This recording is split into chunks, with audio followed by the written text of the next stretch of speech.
He called her ghetto, and then he kicked her in open court, right there in front of everyone. That single violent moment should have ended a hearing. Instead, it ignited a reckoning. What started as one racist detective's outburst in a small-town courtroom would crack open the walls of America's justice system, exposing a network of lies, power, and corruption that had hidden in plain sight for years.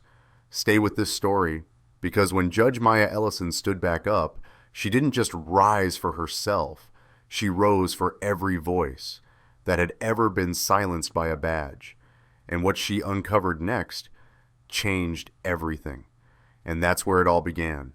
One act of hate that ripped the mask off an entire system. The cameras flashed, the courtroom froze, and behind the chaos, a storm was building. Because Judge Maya Ellison wasn't just another name on the docket. She was the one person that corrupt machine never expected to fight back. As the city tried to move on, she started digging, and what she found buried in the files would shake every courtroom in America. The morning light sliced through the tall windows of courtroom 3B, turning the air into thin gold. Dust hung motionless, the kind you only saw when the room was utterly silent. You could almost hear the wood of the benches breathing, the echoes of hundreds of families who had sat there chasing some version of justice. Judge Maya Ellison adjusted her glasses, scanning the folder before her. Aaliyah Brooks, 15 years old, disorderly conduct, threatening behavior toward an officer. The charges felt hollow on paper. They always did. Her eyes flicked to the girl at the defense table, a quiet honor student, hands clasped in her lap, uniform pressed like she'd ironed it twice this morning just to prove something to the world. Next to her sat her mother, Tanya, holding a folder packed with honor roll certificates and letters from teachers. Proof of innocence, stacked as paper. People versus Aaliyah Brooks, the bailiff announced, his voice bouncing off the marble walls. The courtroom door swung open with a metallic groan. Every head turned. Detective Cole Rourke entered as if he owned the air. His boots struck the floor in a slow, deliberate rhythm.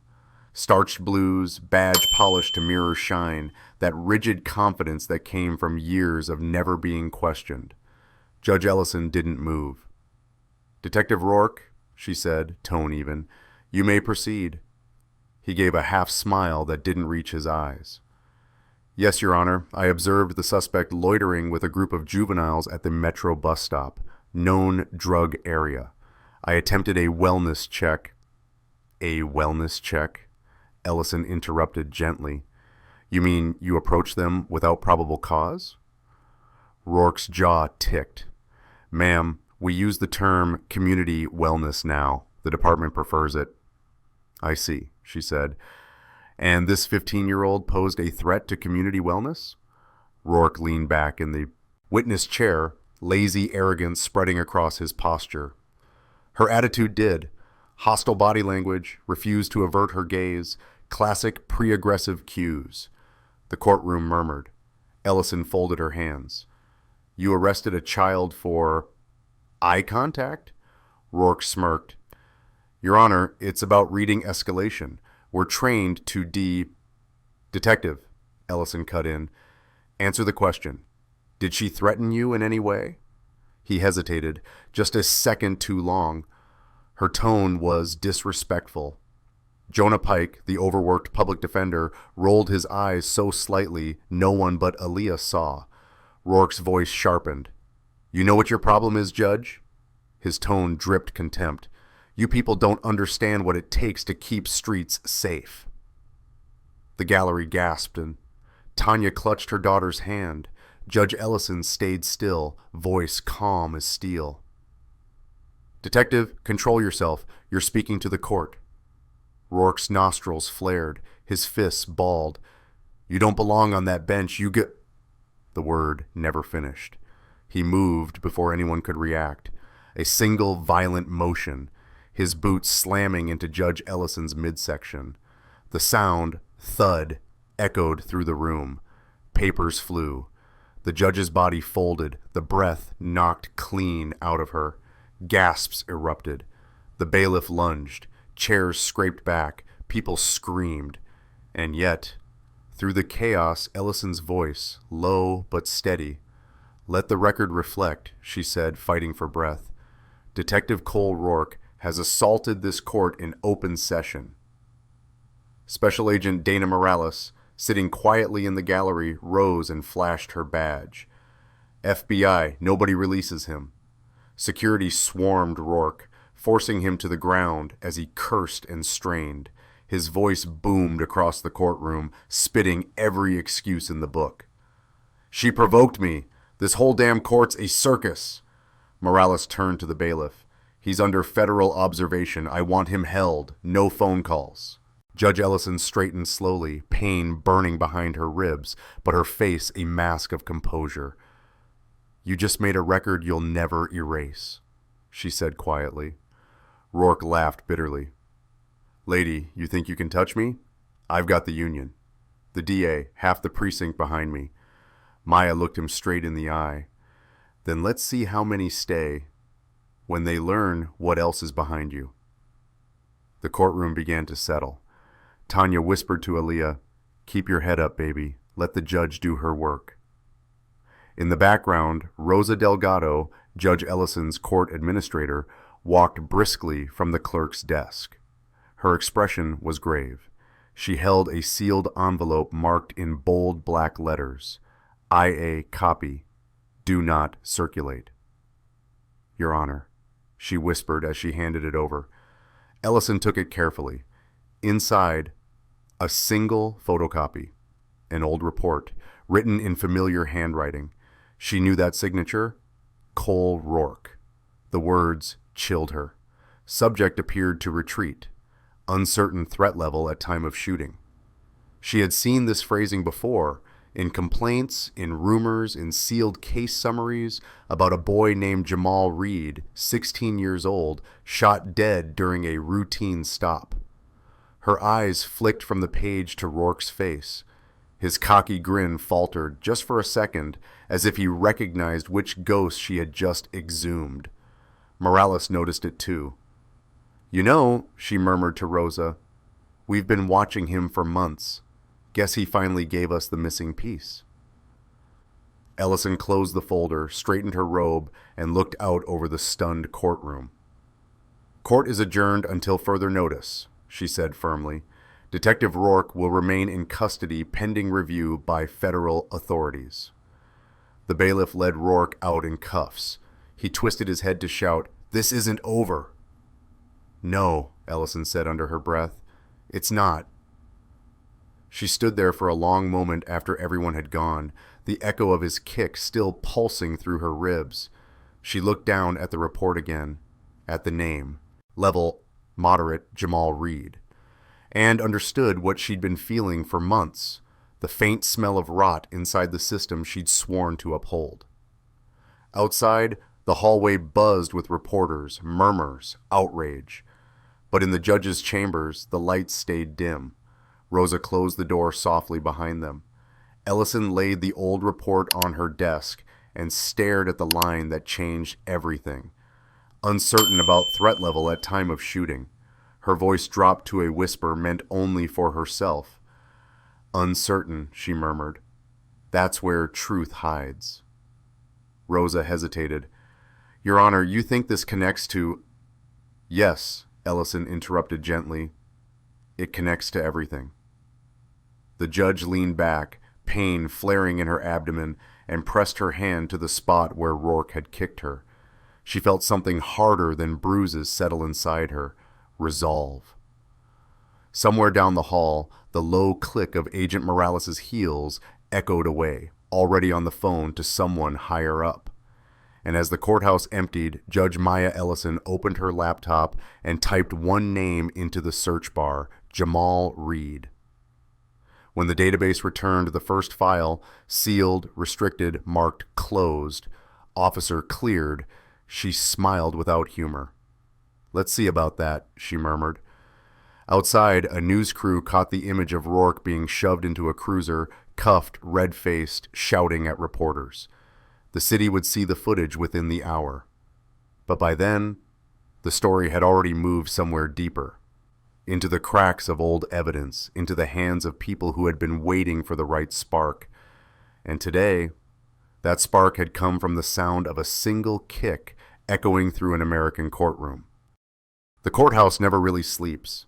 It just lowers its voice at dusk, lets the fluorescent lights hum a little softer, and pretends it isn't still memorizing everyone's secrets. After the chaos in 3B, the halls thinned to a skeleton crew, custodians with rolling bins, a night clerk with a thermos the size of a traffic cone, a pair of deputies trading stories with their boots up. In chambers, Judge Maya Ellison sat very still with a heating pad tucked under her robe and the IA envelope flattened on her desk. The bruise was going to flower tonight. She could already feel it, warm and stubborn. She opened a legal pad and wrote a date in the top right corner, 03/15/2023, a boy's name under it, Jamal Reed. Then she drew a neat box around the words, uncertain threat level from Rourke's original handwritten report, and let her pen rest there. The final sanitized narrative had swapped out uncertainty for textbook defensive shooting. The trick had always been that simple. It didn't need to be true, just official. Rosa knocked once and slipped in. IA's Naomi Park is downstairs, she said. She asked if you'd see her quietly. Bring her up the service elevator, Maya said. No chatter on the radios. Tell the deputy outside will be an hour. When Naomi arrived, she carried nothing but a plain black notebook and the kind of look you wore to a funeral. Early 30s, compact and careful, hair pulled back so sharply it looked like it might hurt. Judge, Naomi said, I appreciate the discretion. I've been trying to talk about this for 2 years. Every time I got momentum, the ground shifted.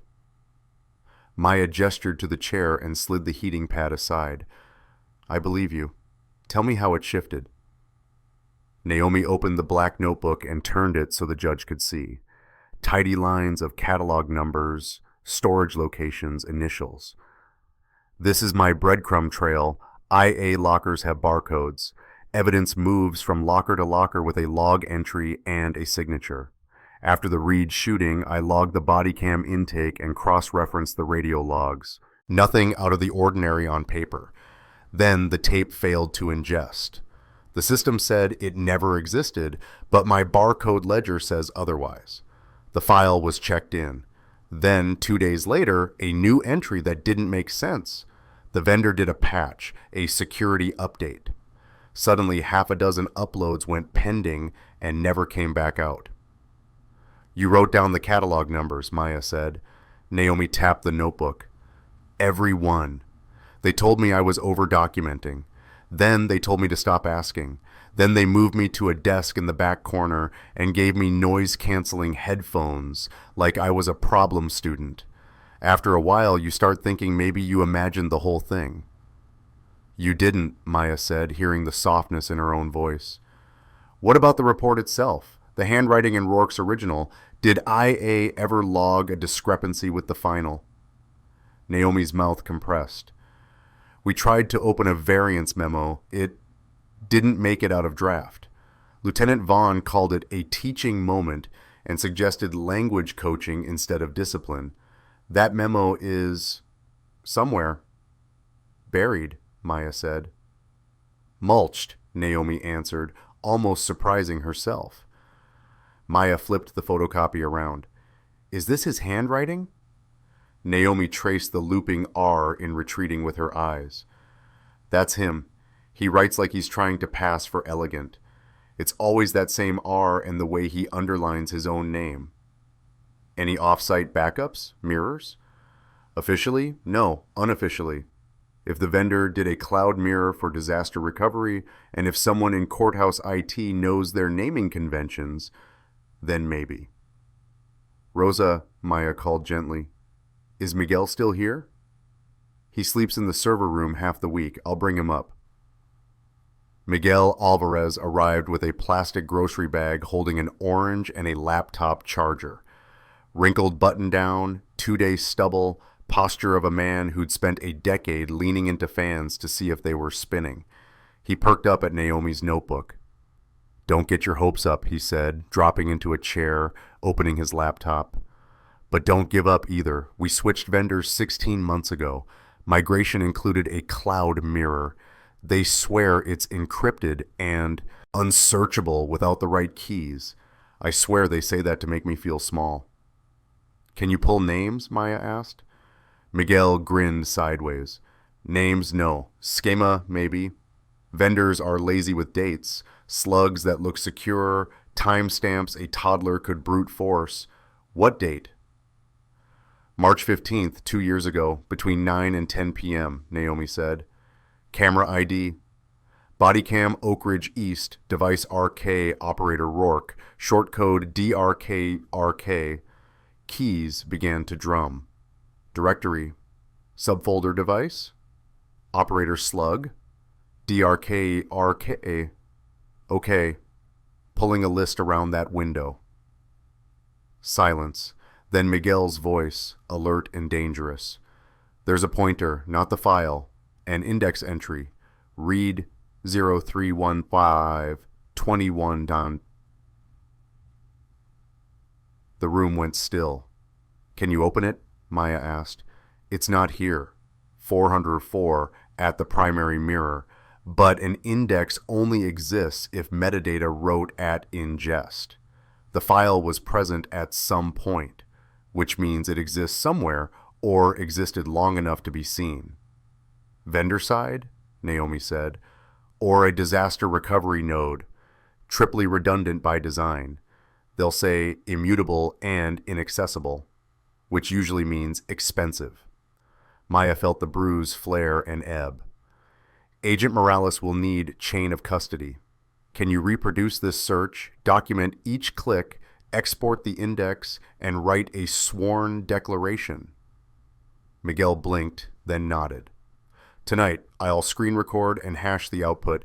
They can subpoena the vendor tomorrow." "Make it 2 declarations," Naomi said. "Mine for the IA ledger. If this gets loud, they'll try to erase me a second time." Maya's phone buzzed. "Tell me you're sitting down," Morales said, clipped and caffeinated. "We have an index on Jamal's body cam at ingest," Maya replied. "Vendor mirror likely holds a copy." "That's the break," Morales said. "With Miguel's declaration and Naomi's ledger, I can draft emergency orders. I've got a federal judge who owes me a favor. If the vendor pushes back, we'll go contempt." "There's more," Maya added. "A photocopy of Rourke's original report contradicts the final. Subject appeared to retreat. No weapon visible at first shot. Uncertain threat level." "That'll play well with a jury," Morales said, dry. "Keep it quiet 12 hours. I move on East Precinct at first light." Later, in a sanctuary that smelled like coffee and pine sol, Reverend Caleb King answered on the first ring. "Reverend," Maya said, "I need to speak with Mrs. Reed. Tonight, if she can." "We're here," he said. "We're always here." Eleanor Reed waited with a shoebox on the table, palms flat as if holding something fragile that might float away. Late 40s, face smooth except where grief had etched permanence. "Judge, I prayed for you today when that man kicked you." "My ribs appreciate it," Maya said, a thin smile. Inside the shoebox, honor roll certificates, a grocery pay stub, movie stubs for his little sister, a sticky note. They said the camera failed, radio logs, open record requests stamped, received and denied. "They told me to move on," Eleanor said, tired, not bitter. "I filed 3 times. They lost my request, then said the body cam wasn't on, then said it glitched. I kept every piece of paper in case someone asked me to show them." "Someone is asking," Maya said. "We found a sign the footage existed. We'll need you to swear to your paperwork. There will be cameras. There will be names." Eleanor's eyes brightened, then steadied. "They've called me worse. I don't need everyone to believe me. I just need one room with the lights on. Meanwhile, beneath the thrum of servers, Miguel finished his screen capture, exported the index, and wrote a declaration with dates, times, and hash values, a small smile at the crack in the wall. In her car, Naomi stared at her reflection in sodium orange. Her phone buzzed, Vaughn bar 4 mon .wave. At home, in a kitchen lit by a single bulb, she pressed play. Bar noise, ice in glasses, and two voices, Cole Rourke and Lieutenant Patrick Vaughn. Keep threat indicators in your narrative, Vaughn said. Eye contact, tone, fists. IA reads what you feed it. Rourke laughed, low. They stop, asking after failure to comply. It's like magic words. Naomi saved it twice. A drive on her keychain, a burner micro SD taped under her toaster. Maya didn't sleep, not really. Couch, robe folded, phone on her chest, watching red digits count the hours. The bruise throbbed, her body underlining the day. At 6 a.m., Morales again. Outside East Precinct with a judge's order and 5 agents. You'll like it. It's got teeth. Go, Maya said. Godspeed. First light slid over brick. A building with windows, nothing mythical. The FBI walked in with a list that read like a confession. Servers, hard drives, copier logs, shredder bins, the captain's safe. Deprivation of rights under color of law, Morales said, and a booking officer's jaw flexed around a speech he didn't trust. Captain Howard Keegan arrived in a golf shirt and shock. He said witch hunt. She said consent decree. They both knew the game. Sierra Lang, stubborn little podcast, hustled over early. Agent Morales, is this related to yesterday's assault in court? It's related to a lot of days before that, Morales said. You'll see. In the fellowship hall, Eleanor poured coffee for other mothers with their own shoeboxes and folders. The room smelled like hope and nerves. Reverend King laid out pens, sticky notes, tissues. Grief turned into a logistics plan. At 9, a quiet status meeting in chambers. Naomi with the black notebook, Miguel with a printout, Rosa with aspirin and water, Morales with wind in her hair, and a stack of copies. We seized a training deck from Keegan's office, Morales said, sliding it over. Title, indicators and narratives, pre-aggression cues. Bullet points sang their ugly song. Eye contact, clenched fists, tone, gait, hostility through body language, nonverbal refusal to comply. Sample paragraphs pre-written, blanks for date and time, mad libs for misconduct. We're going to drag every slide into daylight, Maya said, careful and slow, and make sure the room is full when we push play. Naomi swallowed. I have something you need to hear, barroom audio. Vaughn says the quiet part out loud. Chain of custody? Morales asked. Secure drop from a known source. 2 saves, timestamps recorded. We can corroborate with the bar owner's POS logs. Good, Morales said. If we put Vaughn on mic coaching narratives, Keegan's slides become doctrine, not theory. Maya stood, slowly but with a steadiness that believed in itself. She looked at each of them in turn. Naomi with the ledger that wouldn't go away, Miguel with his engineer's stubborn joy, Morales with measured fire, Rosa with unflappable lists. Here's how we do it, she said. We put Jamal first. We put the truth second. Everything else after that. By mid-afternoon, whispers turned to city noise. The Union Hall blasted a statement about anti-police agendas. Sierra teased a bombshell. Jonah Pike rubbed his eyes outside juvenile court until fireworks, then met Tanya Brooks and Aaliyah's honors folder. If you speak, he said gently, speak like you're already at the finish line. They have to hear the future in your voice. Tanya looked at her daughter, counting breaths in 8s. I can do that, she said. Right before court reconvened, Rosa set a small USB on Maya's desk and placed a single page face down. Transcript. First 30 seconds of the bar tape. Keep threat indicators in your narrative. IA reads what you feed it. Vaughn. The room tilted half an inch, then righted itself. They reopened 3B to a gallery that had learned to be a chorus. Low murmurs, the rustle of tissues, a communal pulse. The bailiff called order. Rourke's chair sat empty, swagger cooling by the minute. Federal custody had changed the taste of his name. Maya found Eleanor Reed in the third row. A nod back. Before we begin, Maya said, voice low as a drum, the court notes a preliminary matter for the record. The FBI has executed a lawful seizure at East Precinct. Training materials and internal communications related to arrest narratives have been recovered. Additionally, her hand rested on the USB, a gesture so slight only the front rows noticed. The court has received new audio evidence that will be authenticated. The air shifted, a tide turning. In the corridor, Sierra underlined the word audio twice. In the Union Hall, a spokesman practiced taken out of context.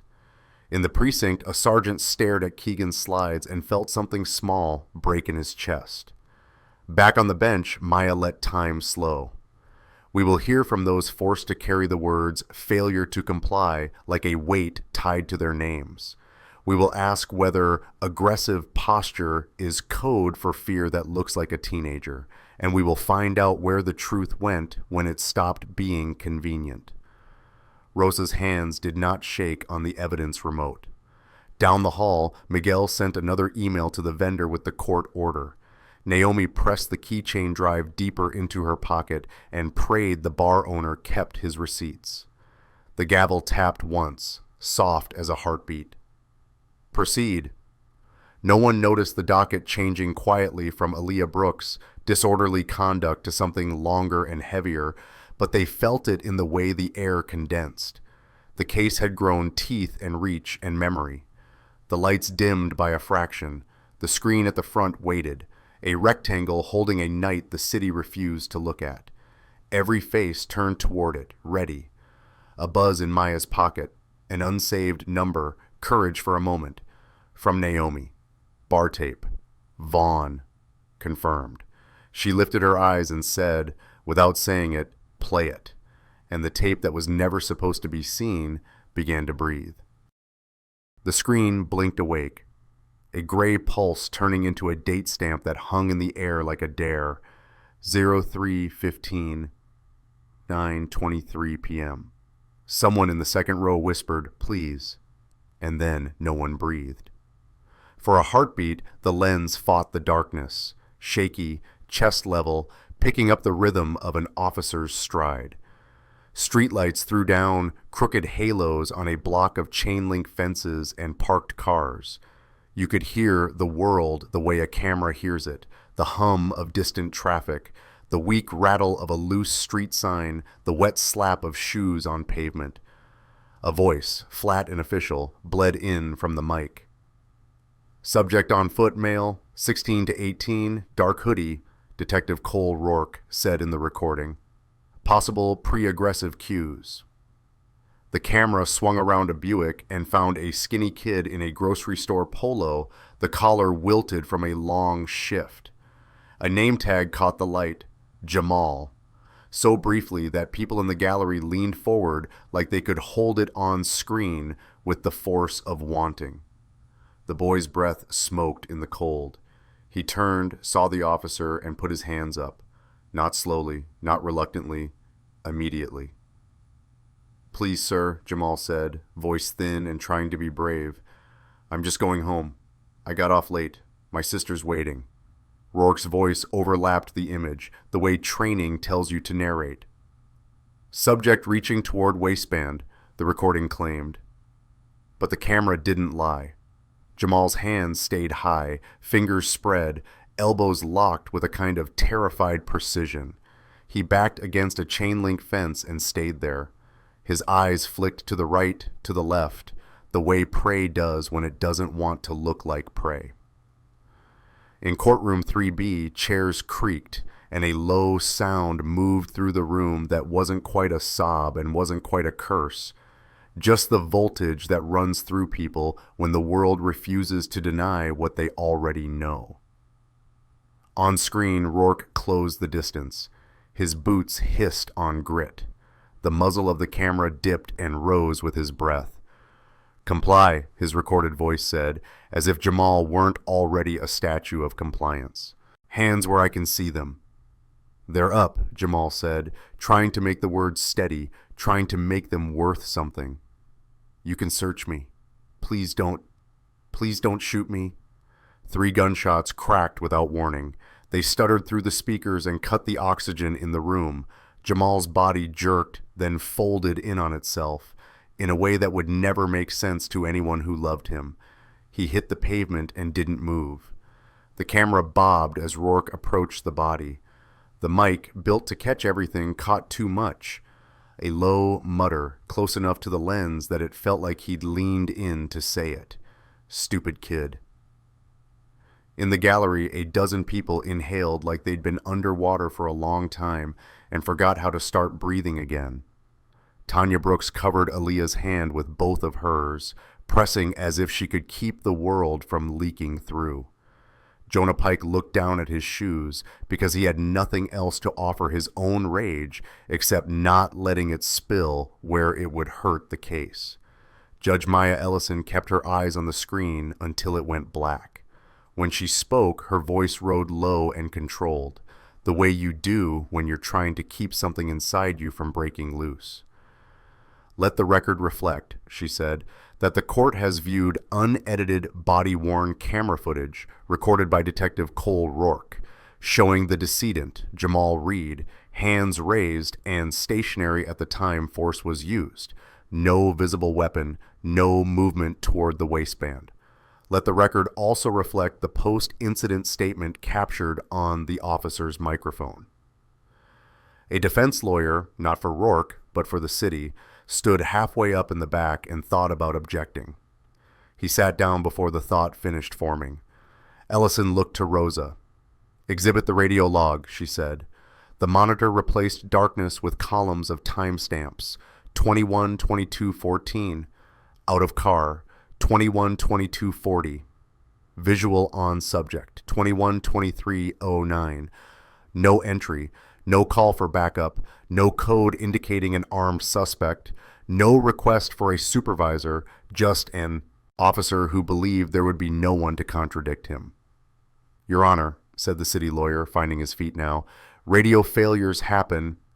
"Counselor," Ellison said without looking his way, "the log shows what the log shows. You will have your turn to argue interpretation. Today we are making a record of facts." She nodded to Rosa again. A split screen appeared. On the left, the photocopy of the original handwritten report. On the right, the final sanitized narrative.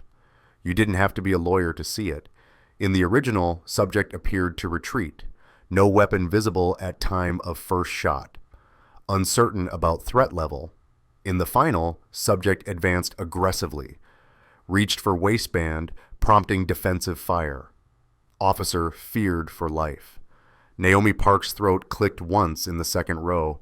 Miguel Alvarez folded his arms tight like he was holding his ribs together. In the third row, Eleanor Reed held very still, as if movement would make the page float away. "Ms. Delgado," Ellison said, "enter the vendor auto-sync logs."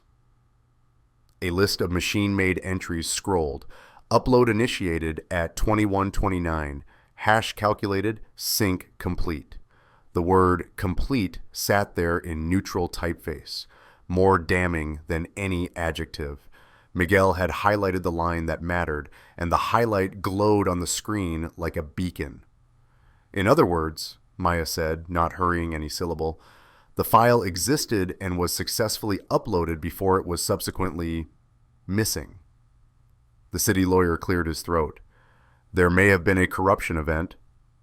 "Counselor," Ellison said again, "save your weather reports. We will subpoena the vendor. For now, we accept that the rain was wet." A few people laughed through their tears, small, broken laughs that sounded like survival. The city lawyer sat down. Ellison turned toward the man who had sat at counsel table all morning in a controlled bristle, jaw flexing, eyes glassy with fury, cuffs gleaming against a county jumpsuit that looked wrong on him because he had always assumed it would never touch him. Deputies had brought Rourke from lockup, flanked by 2 U.S. Marshals, quiet in the way only people with real authority are. "Detective Rourke," Ellison said, voice steady, "you are under oath. Do you wish to explain what the court has just seen?" Rourke's mouth twitched like he had to chew through his own pride. "Split-second decisions," he said. "Tunnel vision. We're trained to narrate. I might have said waistband as a cautionary marker." "Cautionary marker?" Maya said, savoring the phrase for the record. "You described a threat that did not exist. You did not call for backup. You shot a child whose hands were already up." Rourke leaned into the mic. "You weren't there," he snapped. "You don't know what it feels like." "No," Maya said. "I know what it looks like." The room went still enough to hear the buzz of the ceiling lights. From the back, Sierra Lang stood on tiptoe and wrote the sentence down exactly as it was said. She knew a line that would live when she heard one. "Next exhibit," Ellison said to Rosa. "Play the audio." The speakers filled with the scratchy humanity of a bar on a weeknight. Glasses settling on wood, chairs scooting, a jukebox chewing on an old rock ballad. Then a laugh everyone now recognized, because they'd heard it 20 minutes ago inside a body cam. Cole Rourke, off-duty, at ease. And another voice, lower easy in its authority, Lieutenant Patrick Vaughn. "Keep threat indicators in your narrative," Vaughn said. Not like it was a secret, just like it was smart shop talk. Eye contact, tone, clenched fists. IA reads what you feed it. Rourke chuckled, pleased. Once you put failure to comply in there, judges stop digging. Never fails.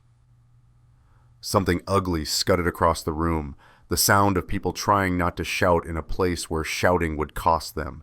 It wasn't the shock of novelty, it was the shock of hearing the quiet part with the volume turned up.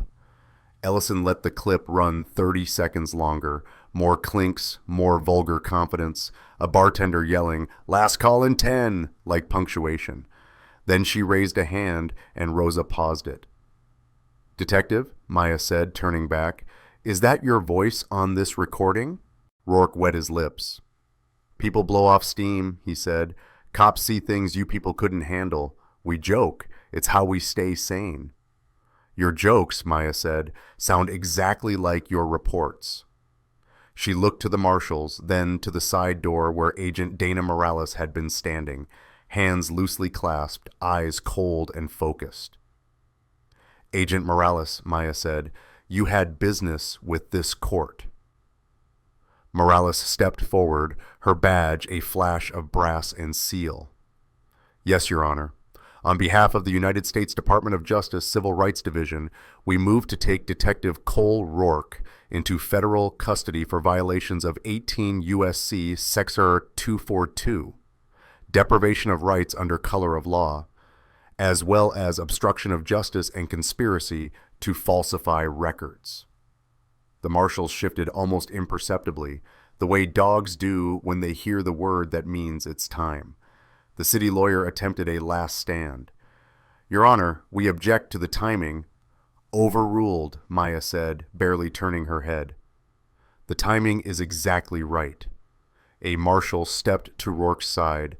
The other read from a small card, not because he needed to, but because rituals matter. "Detective Rourke, you are under arrest. You have the right to remain silent. Anything you say—" Rourke jerked against the grip like a big fish, realizing the line wouldn't break. "This is a setup," he spat. "You think you can make an example out of me? You think this ends with me?" In the first row, Aaliyah flinched at the venom in his voice.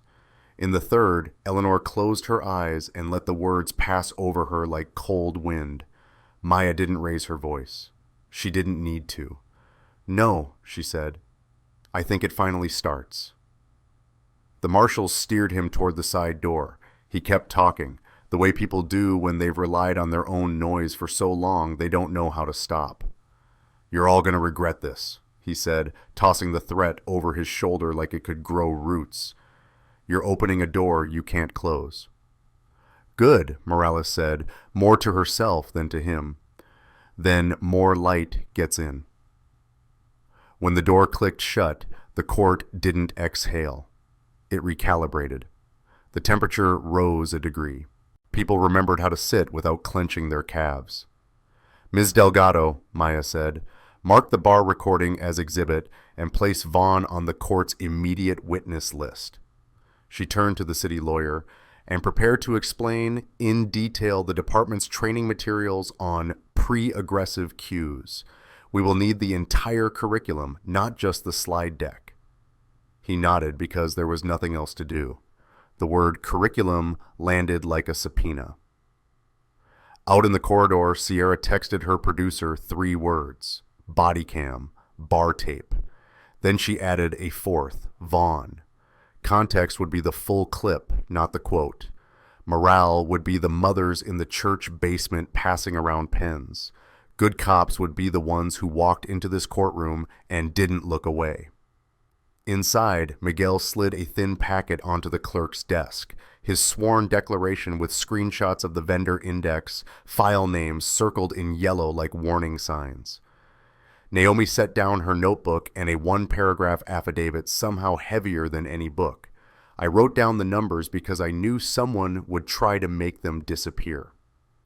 "Call the next witness," Maya said, and the whole room understood that this day had rearranged itself. They were not dealing with a single angry detective and an unfortunate aggressiveness problem.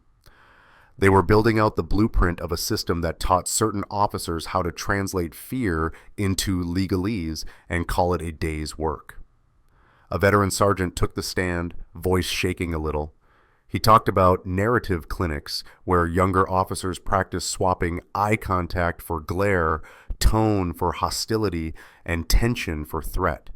He said he'd thought it was just helping them write cleaner reports. He said he'd been wrong. "Captain Keegan ran those sessions?" the city lawyer asked gently, as if hoping the tone would change the answer. "Sometimes," the sergeant said. "Sometimes Vaughn, sometimes Rourke, if they wanted to show us a guy who gets it." Ellison wrote slowly. Every few sentences, she underlined a word. Clinic, indicators, template. She worked like a person building a bridge in real time, while people crossed it. When the afternoon wore itself out, Maya nodded to the bailiff. "We'll recess today's session," she said. "Tomorrow we continue with additional testimony and the vendor's custodian of records. The court expresses its appreciation to citizens who came forward. You were not wrong to persist." People stood because everyone else did. Ritual mattered again. On their way out, some reached to touch Eleanor's shoulder. She nodded to each hand and kept her spine straight. Rosa gathered exhibits with the care you'd use to lift a newborn. Paper can be more fragile than life when the wrong fingers touch it. Miguel whispered he'd found a way to force the vendor's disaster recovery node to cough up thumbnails even if it wouldn't cough up the file. "Like footprints," he said. Naomi texted a number saved as bar owner. "Do you keep camera footage over the register?" In the lockup corridor, a union rep told cameras, "Our officers are under attack." Sierra's editor cut that soundbite next to Jamal's voice. "Please, don't shoot." And didn't apologize for the juxtaposition. Night found the courthouse the way morning had, through high windows and into polished wood. Maya sat a moment in the empty room, looking at bands of light on the floor. She reached under the bench and pressed her palm to the bruise that had stopped screaming and settled into a steady ache. Pain meant the body remembered. She wanted the system to do the same. Rosa stepped back in, quiet as always. "You did it," she said.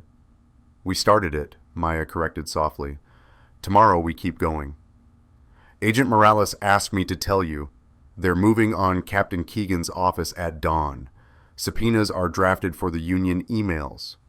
She says the slides were just the appetizer. Maya stood and let her shoulders roll once, easing muscle and fury. Then let's set the table. In the distance, sirens threaded the city like loose stitches. In the morning, hands with warrants would knock on doors that had never been knocked on before. Files would leave drawers that thought they lived there forever. Phones would light up with group chats that shouldn't be reading what they were about to read. And somewhere in a holding cell, Cole Rourke would lie on a cot, staring at a ceiling that didn't care what rank he used to be, replaying his own words in a bar as if he could will them into different syllables. He had asked if they thought it ended with him. It didn't. It was about to pull on threads that ran up the chain of command, through trainings labeled best practices, across inboxes where the subject line read narrative adjustment, and into the quiet places where budgets put a thumb on the scale. By the time the city woke up, this wouldn't be a story about a temper in a courtroom. It would be a story about scaffolding, who built it, who stood on it, and how fast it could come down once the bolts got loose.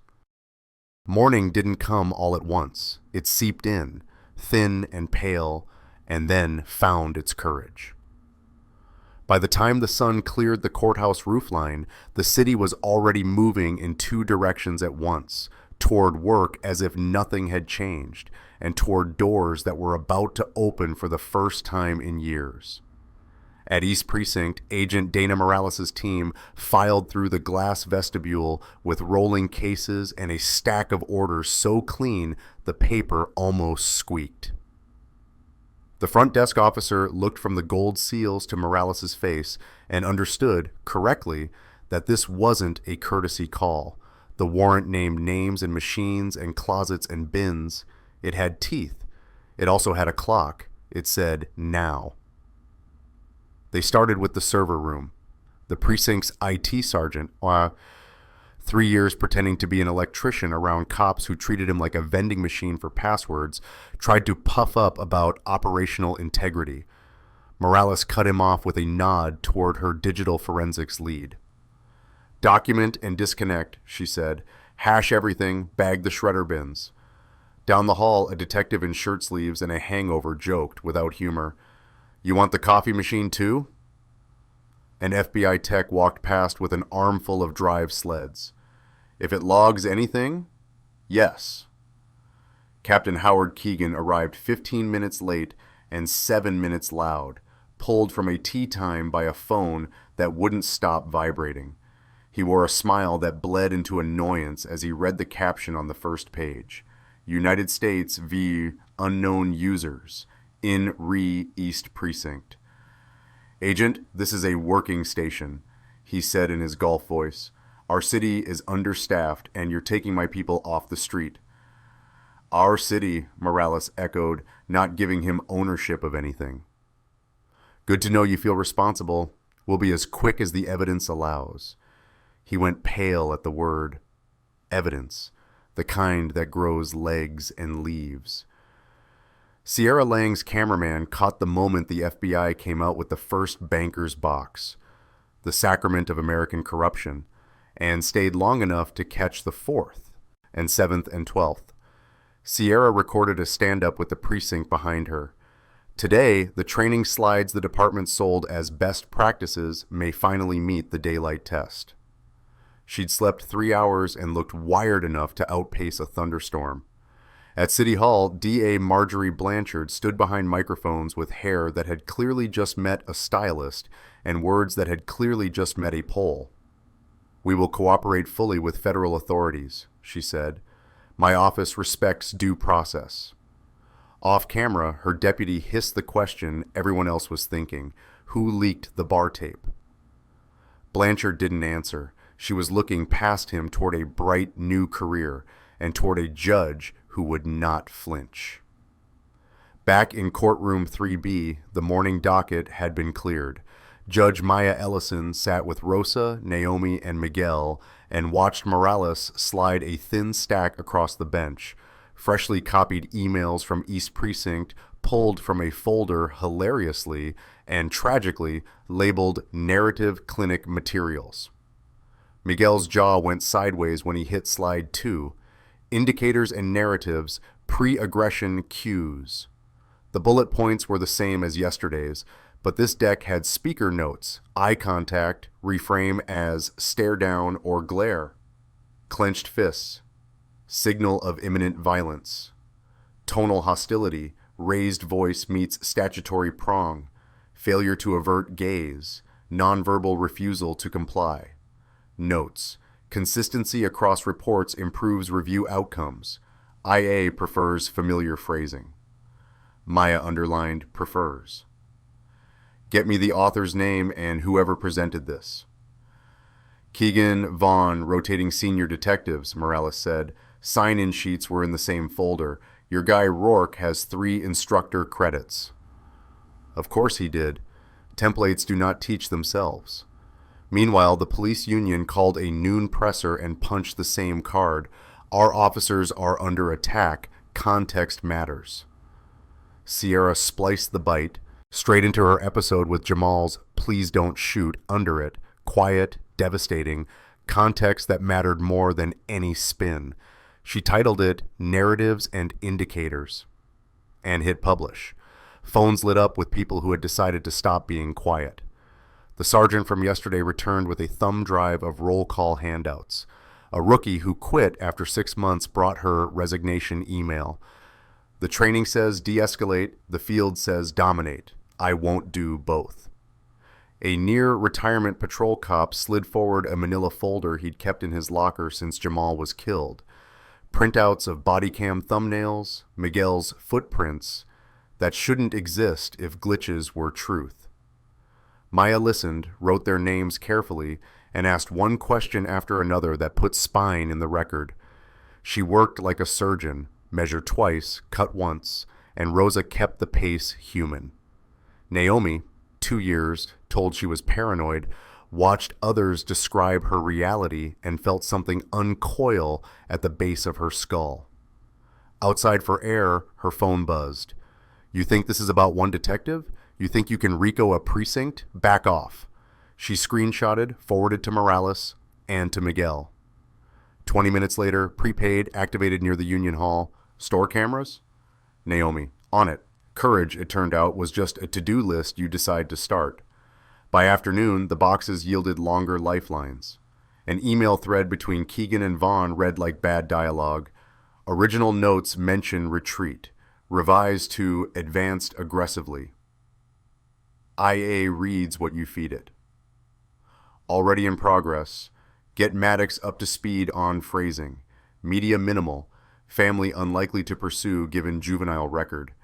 Derek Maddox, the kid in Rourke's orbit who copied the swagger and the vocabulary. His name dotted Miguel's footprint map. That was about to change. From the disaster recovery node, Morales' team pulled unreviewed clips. Maddox on a street corner, stopping a 14-year-old girl for suspicious walking patterns. The kid asked why she was being detained. His response hit the speakers with the rotten familiarity of a script. You people love to lawyer up when you're caught. That's how I know you're guilty of something. Maya watched twice, then ordered a subpoena for Maddox's recent cases and a bench warrant for his immediate appearance. If this was a playbook, they would read every page out loud. Word bled fast into neighborhoods that kept copies of their hurt. Reverend Caleb King's church opened again, not for worship, but for testimony. Tables with intake forms, coffee, and a basket of granola bars, constantly empty, constantly refilled. Tanya Brooks stood with Eleanor Reed and a line of parents who knew loud alone looks crazy, loud together looks like evidence. Jonah Pike rolled up his sleeves, speaking softly with teenagers who stared at the paper until he said, "You don't have to be brave, only honest." And then the stories came. Sierra moved with her recorder, questions that never felt like theft. Reverend King closed with a prayer that excused no one and comforted everyone who needed to remember they weren't just data points in someone else's slide. Back at East Precinct, Keegan stopped blustering and started bargaining. Lawyer, bathroom. Clarify the slides. Morales listened like to a song she'd memorized, then slid a ledger across the table. Bonuses, dates, amounts. Community safety adjustments tracking reduced reported crime by sector. This is illegal, Keegan said, because sometimes the truth still knows its own name. This is evidence, Morales said, and its motive. Morale? He asked, small. Children, she answered, steady. Do you know what this did to children? By late afternoon, Maddox appeared in a suit that tried, and failed, to be armor. He swore in. His hand didn't shake. Some men think poise is proof. Clip played, you people, metal on bone. Is that your voice? Maya asked. Yes, he said, hating the word. What did you mean by you people? Counselor told me not to answer hypotheticals. This isn't hypothetical, Maya said. It's your mouth, under oath. Silence, full of everything he didn't want to say. Who taught you that phrasing? Keegan, Vaughn, and Rourke at clinic. Thank you, Maya said, like a surgeon who cuts where the patient points. The story widened past the doors. The state AG and the U.S. attorney stood together. We will follow the evidence wherever it leads. It's what you say when the evidence is already tugging at your sleeve. Inside 3B, counsel tables became workbenches. Morales printed a group text thread from the precinct admin phone, the everything in one device that also, inconveniently, auto-synced to the cloud. The thread name, East Side Watch. Messages scrolled like confession. Reed family still making noise. Might need additional pressure. Told informants not to cooperate should create social pressure. Brooke's mom is a problem. She's documenting. Keep eyes on kids' hangouts. Copy. Teach respect early. They wrote it down, Rosa whispered. Not disbelief, but the weird awe when arrogance makes your job easier. Maya lifted her eyes to the gallery and found Eleanor again. Fingertips pressed like a steeple. Tanya beside her, chin raised the exact amount to teach her daughter. Aaliyah in band posture, shoulders back, breath measured, ready to play a high note cleanly in a room full of adults who didn't deserve the sound. The union rep tried another hit before the 6 o'clock news, soldiers and sheepdog metaphors. Sierra cut it with Reverend King's forum, kids explaining what tone meant, mothers explaining what hostility looks like when it's just fear on a face. She closed with Naomi Park, steady, unadorned. I wasn't early wrong, I was early right. Her inbox turned fire hose overnight. Officers in other cities forwarding slides. Ours say furtive movement instead of non-verbal refusal. Same poison. In chambers, Morales labeled neat piles with blue painter's tape. Slides, clinics, ledger, group chat, body cam footprints. This changes the statute landscape, she said. Civil rights charges are a lock. Obstruction is strong. With money tied to the pattern, we're talking conspiracy. Potential RICO. Treat the network like an enterprise. Predicate acts under color of law for profit.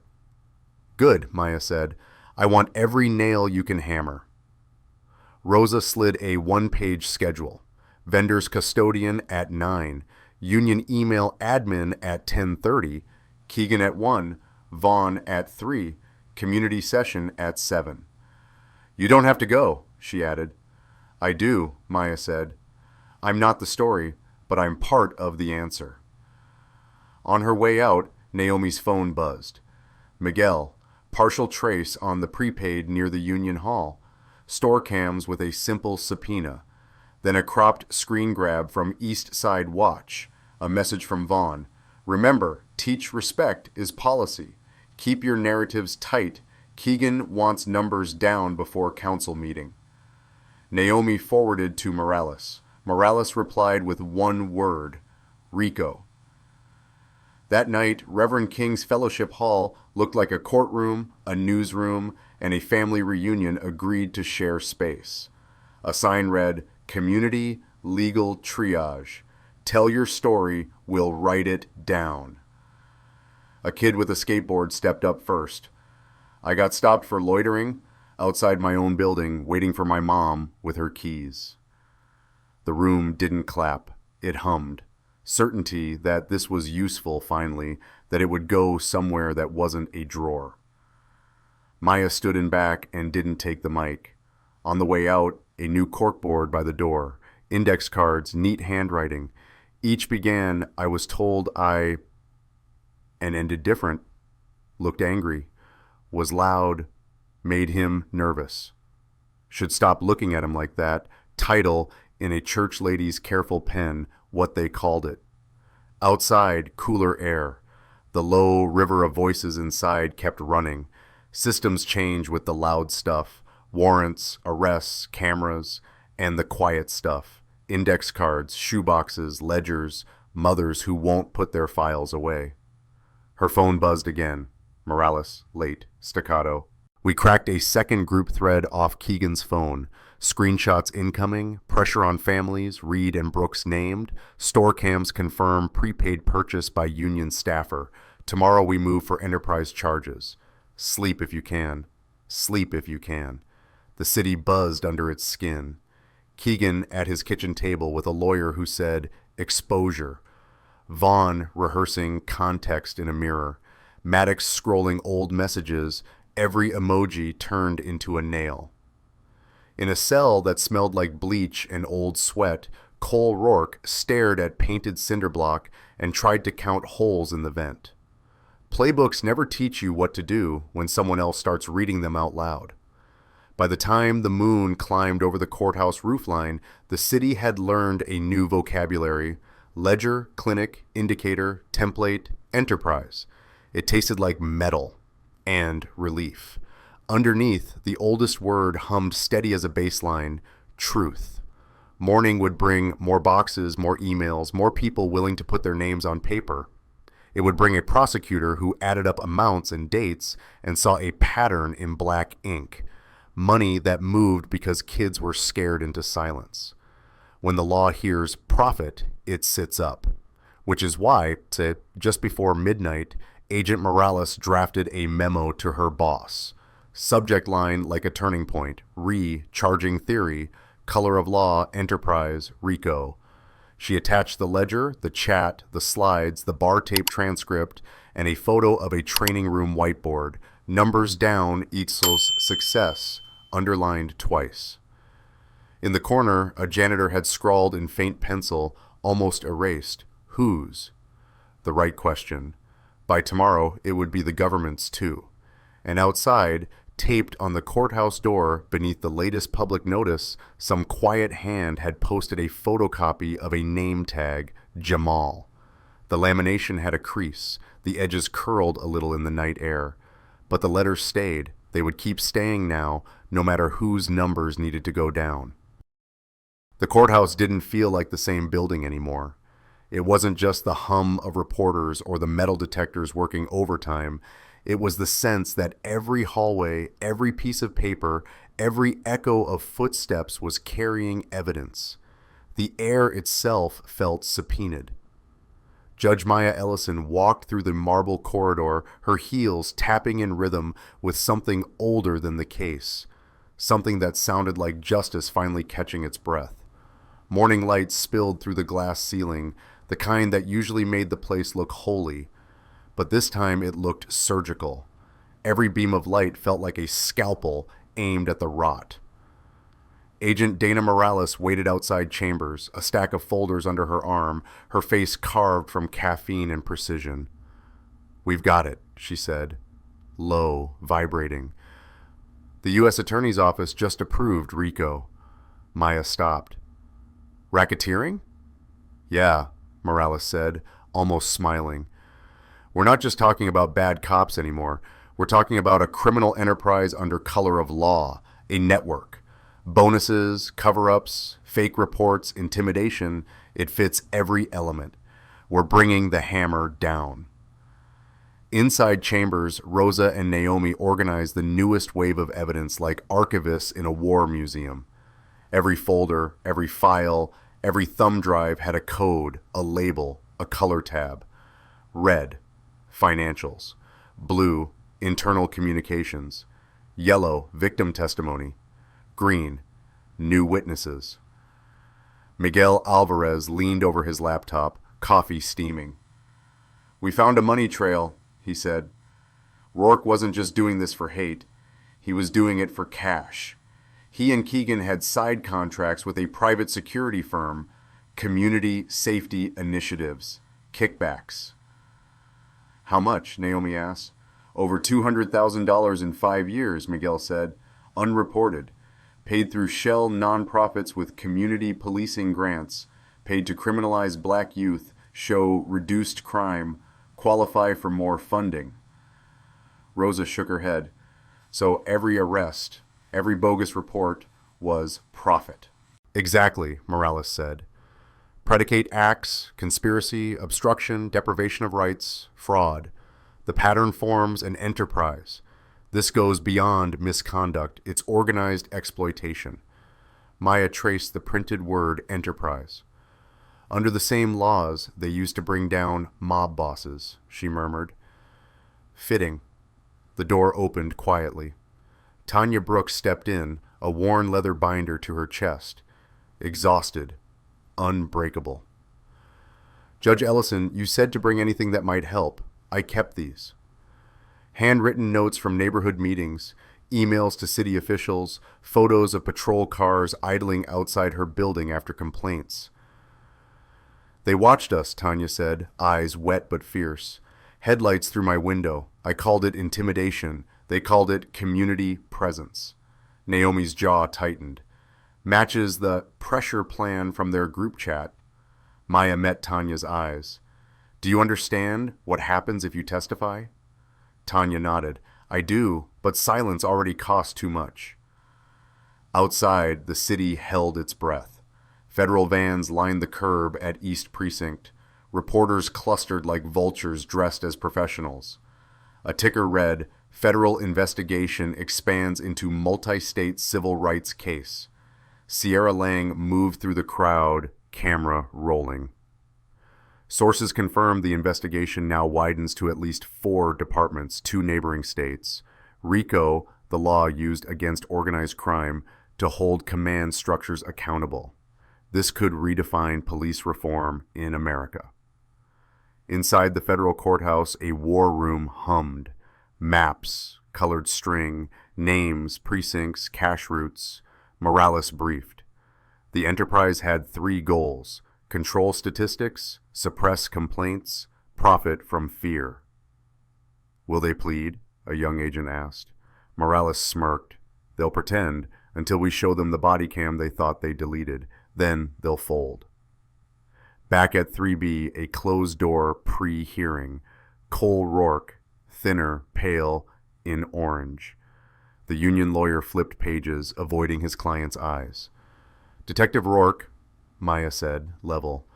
"The U.S. attorney added RICO, not only murder and obstruction, but participation in an ongoing criminal enterprise under color of law. Do you understand the gravity?" He nodded once. Silence. The prosecutor, Helen Weiss, rose. "We will show financial ties, coordinated falsification of records, and a pattern of targeting minority youth to manipulate data and maintain funding streams. This is an organized civil rights conspiracy." "Organized crime," the defense scoffed. Weiss didn't blink. "Crimes for profit, coordinated and intentional, qualify." The room was quiet enough to hear the clock. In the back, someone whispered, "RICO." The word had weight now. Justice with teeth. That evening, on the courthouse steps, the Attorney General, "This isn't anti-police. It's anti-corruption. We are restoring faith where it was broken." Applause rose and echoed off glass and brick. In a cramped kitchen, Naomi sat across from Morales and Miguel, laptops glowing like a campfire. They cross-referenced phone records with ledger deposits. Every ping matched. Every timestamp lined up like dominoes. "Airtight," Miguel said. "Payments hit right after drops in juvenile disorderly conduct, rewarding brutality." Morales's exhaustion cracked just enough for satisfaction. "Then we go for the top. Keegan, Vaughn, the union treasurer, the contractor, everyone eats from the same plate. They can go down together." By weekend, the story exploded nationwide. Vigils, affidavits, the country watched. In Riverside Park, candles for Jamal Reed, Eleanor at the front, Tanya and Aaliyah beside her. Reverend Caleb King, "The law is not a mirror, it's a tool. Tonight we sharpen it." Maya stood in back in a plain black coat, listening. She didn't speak. The people she fought for found their own voices. Later, Rosa found her at the desk, city lights in the blinds. "You should go home, Judge." "I can't," Maya said. "They'll start negotiating pleas. If they plead out, they'll rewrite the story. I need the record to stay whole." Rosa set down tea. "Then I'll keep you company." "You always do." Morales rushed in, hot, jacket half off, phone to ear. She hung up. "Confirmation," Keegan flipped. "What?" Maya blinked. "He's cutting a deal. Naming Vaughn, the union ties, payroll channels. He's terrified of dying in prison." "So the cover comes down from the top?" "Exactly. By morning. Warrants in 3 states. Across the city, quiet knocks. Vaughn arrested at home, muttering about loyalty. A union treasurer pulled from a hotel with burner phones. A private security CEO caught at an airport gate. By sunrise, 17 in custody. The system that thought itself untouchable finally met the law on even ground. Live from the steps, Sierra. In a stunning development, federal authorities have arrested 17 individuals connected to a coordinated civil rights conspiracy. RICO outlines financial incentives tied to racially biased tactics, a historic first in using racketeering law against institutional corruption. Her voice caught, then steadied. "It's not just about punishment, it's about proof." That night, Tanya on the couch with Aaliyah and Eleanor, TV flickering. "He's gone," Tanya whispered. "They finally got them." "Justice isn't quick," Eleanor said, eyes bright. "But it's steady. My boy's name made them move." Aaliyah leaned in. "We're not invisible anymore." "No, baby," Tanya said. "You never were." At dawn, the courthouse was quiet again. Papers on Maya's desk glowed orange. She signed the final page of federal warrant authorizations, her signature steady, sure. Rosa brought the morning paper. Headline in thick black, "Racist Enterprise Exposed Under Color of Law, Justice System Strikes Back." Maya folded it neatly, not smiling, not gloating, just breathing. "This isn't the end," she said. "It's the reckoning before the rebuilding." Morales stepped in, tired, bright. "Rebuilding starts tomorrow. Sentencing prep, policy reforms, oversight committees." "Good," Maya said, turning to the waking city. "Then tomorrow we start, teaching the system how to tell the truth again." Morning light burned stronger, spilling across her desk and onto the worn copy of the Constitution she kept there. A reminder not of perfection, but of promise. And for the first time in years, the courthouse didn't feel haunted. It felt alive. It didn't feel like an ending when the day came. It felt like weather. High pressure rolling in, sky scrubbed clean. The kind of crisp morning that makes sound travel farther. The federal courthouse stood square against the light, a building that had seen 1,000 closing arguments and 1,000 more beginnings disguised as verdicts. On the steps, people gathered without being told. Some held hands, some held filings with corners softened by fingers that didn't want to let go. Some just stood, eyes fixed on the doors, like the building itself might finally answer the questions they'd been asking for years.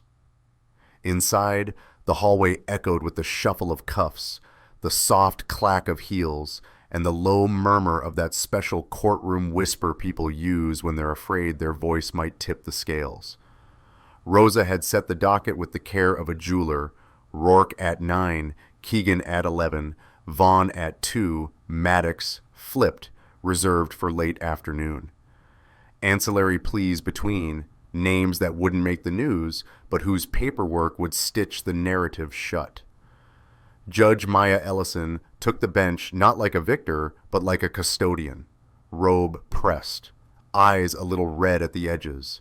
The gallery was full. Tanya and Aaliyah in the third row, Eleanor Reed beside Reverend King, Naomi and Miguel behind the prosecution, Sierra with notebook open and phone face down, a promise not to look away. Agent Dana Morales at counsel table, posture precise as a compass needle. She didn't look at Rourke as he came in. She didn't have to. He looked smaller than the man who had kicked a judge. Jail shrinks people without changing their height. Eyes forward, jaw clenched. Too stubborn for a man whose next view of the sky would be through razor wire. When the clerk read the caption, he flinched once at the word Enterprise. Detective Cole Rourke, Maya began, voice even as a plumb line, you stand convicted by a jury of your peers of deprivation of rights under color of law, obstruction of justice, conspiracy, and participation in an enterprise designed to profit from civil rights violations. Do you wish to speak before sentencing? A whisper from counsel, a swallow, a practiced performance. I did what I had to do to keep order, he said, low, reasonable, rehearsed. Split-second decisions. The media made me a monster. I served a dangerous neighborhood for 15 years. A murmur moved through the gallery, more shiver than sound. Maya lifted a hand. Order. He pressed on. The tape doesn't show everything. The notes were preliminary. You're punishing me for a hard job no one else wants. She let silence settle to the floor, then breathed to her spine. Mr. Rourke, she said, not the old title. Police work can be hard. It can be dangerous, thankless, sacred. It is a public trust. You use that trust as camouflage. You crafted narratives to criminalize ordinary human behavior in children, eye contact, questions, fear, in a pattern so consistent your reports are practically Xeroxes. You weren't keeping order, you were manufacturing it to meet a quota and pad a ledger. Not split-second choices, long ones, rehearsed in clinics, reinforced by supervisors, box by box. She glanced toward Eleanor, then back. A boy begged you not to shoot. A mother begged this system to listen. You taught the city a lesson anyway. Today, the city teaches you one back. On count 1, deprivation of rights, life imprisonment. On count 2, obstruction, 20 years, concurrent. On count 3, conspiracy, 25 years, consecutive to count 1. On the enterprise count, life, concurrent. No possibility of parole. Credit for time served, remanded to the Bureau of Prisons. A hush fell the way snow falls, quietly, covering everything. Rourke blinked twice and sat without being told. His lawyer's hand found nothing to hold. Law, Maya said for the record, is not a stage for prejudice to perform. It is the place where every person's dignity must be presumed, protected, and proven by our conduct. Keegan next, less hollow, more calculating. He'd cut a deal and hated what his mouth had purchased. The prosecutor recited beadwork, training clinics, narrative templates, emails flipping retreat to advance, sign-in sheets, bonus memos, shells through Community Safe Now, and Neighbors First. Your city wanted safety, Maya said. You sold them statistics. 43 years, Conspiracy, tampering, fraud, enterprise, trimmed for cooperation. He nodded, doing math he couldn't change. Vaughn went badly. Angry, chin high, entitlement posing as theory. Witch hunt, he said. We taught respect. Sentence, 28 years, less than an architect, more than a foot soldier. Near dusk, windows lit orange. Maddox. He'd been cooperating for weeks. Names, memos, hallway jokes. The first time you people felt like power in his mouth. I can't undo it, he said. I can only tell the truth and take what's coming. 8 years. Enough to mark him forever. Not enough to crush the rest into powder. He cried without sound and nodded at the families he'd hurt, knowing it wasn't enough. By the time the cuffs rattled toward holding, the light had gone blue. The courthouse exhaled. Outside, the steps filled again. Not with chance, but with people who had finally seen an ending to a story dragged on too long. But endings don't rebuild. People do. The consent decree arrived like a manual for a better machine, not poetic, necessary. Body cam retention, immutable. Keys to the archive. Outside auditors with court authority. Behavioral charges stripped of vague language, shackled to actual elements. A kid could ask why without the law, pretending the question was a gun. A community review council with subpoena power and a budget that didn't run out when the news cycle did. Meetings open, minutes posted, names said out loud. More glass, fewer shadows. Training rewritten by people who never taught posture into crime. Youth standards codified. Rookies sent to the church basement. No camera crews, just notepads, to practice listening first. Performance metrics stopped counting arrests like a scoreboard and started grading integrity like it mattered. Promotions for clean audits and quiet nights, not numbers down. The union yelled. Unions always yell when the mirror talks back. The city didn't flinch. Good officers exhaled. Some raised hands for the new standard. Some sat at Reverend King's forum and asked, "Tell me how this sounds from your side," and then listened. Life moved forward in 100 visible ways, and 100 more you had to know where to look to see. Aaliyah Brooks at a high school podium, youth leadership night. Band jacket open, neck straight, hands steady. I used to think being safe meant being quiet, she said. Now I know safety comes from telling the truth, even when your voice shakes. She grinned, finally a kid's grin. Also, if you stare at power long enough, it blinks. Eleanor Reed didn't give long speeches. She built a scholarship, still here. A bagger kept his name tag on the first day of class. 2 young musicians made loner instruments their own. The foundation bore Jamal's name, not hers. Naomi Park took an oath. First Independent Inspector General for Police Accountability. Glass walls, no internal entrance to the precinct, pins on a city map where letters arrived. The old notebook in a drawer, catalog numbers, no longer a wound, a proof that early right is still right. Reverend Caleb King hosted scenario nights. Officer and teenager swap roles halfway. Not magic. Better, repetition. Respect practiced until it wasn't a script. Sierra Lang kept awards in a drawer. Narratives and indicators became required viewing, journalism classes, and the academy. She kept every email that began, "I thought I knew." At night, she touched the plaque with Jamal's name, habit, and promise. Miguel Alvarez wrote a memo that didn't trend and changed everything. Every disaster recovery mirror discoverable by court order, human-readable indexes, redundant audit trails. Vendors grumbled, the next city copy-pasted, then the next state. Quiet men fix noisy problems. And Maya kept a small framed photo, Jamal, smiling, grocery store polo. Not a shrine, a ruler. She turned down the appellate bench twice. "I like it," she said, "where the facts are still wet." Weeks later, she crossed the plaza. The memorial garden had grown into itself, roses by mothers, native grasses breathing, a ring of steel with names cut through so light could lie in the letters. Tanya and Aaliyah rose from a new rose bush, dirt on their fingertips. "Looks good," Maya said. "It'll take," Tanya answered. "We'll water it." A little boy sounded out names like the alphabet with stakes. He reached Jamal's and smiled, like the guy at my store.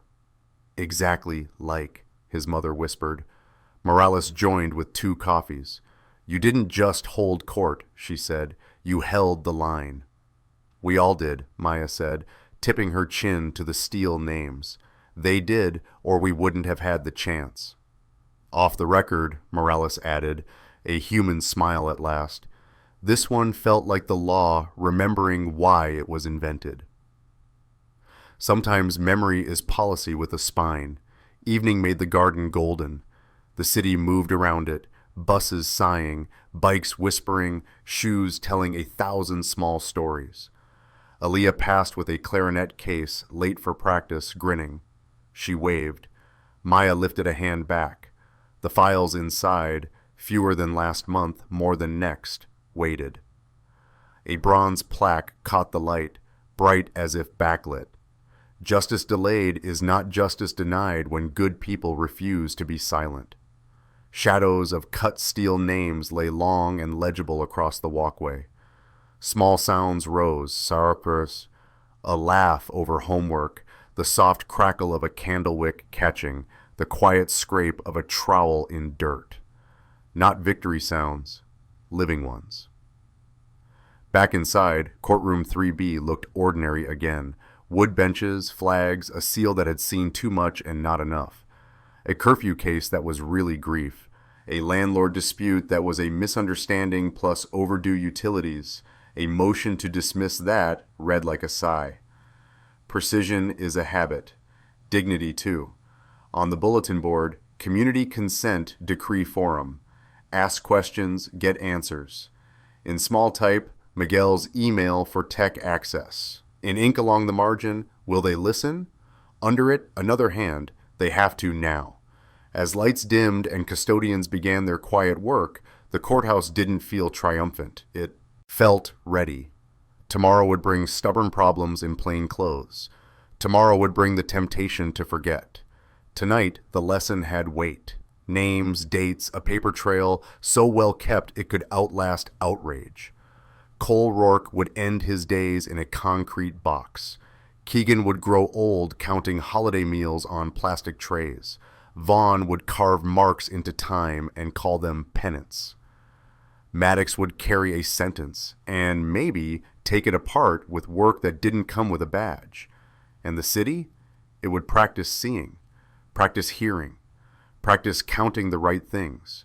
The next kid who made eye contact would be a kid.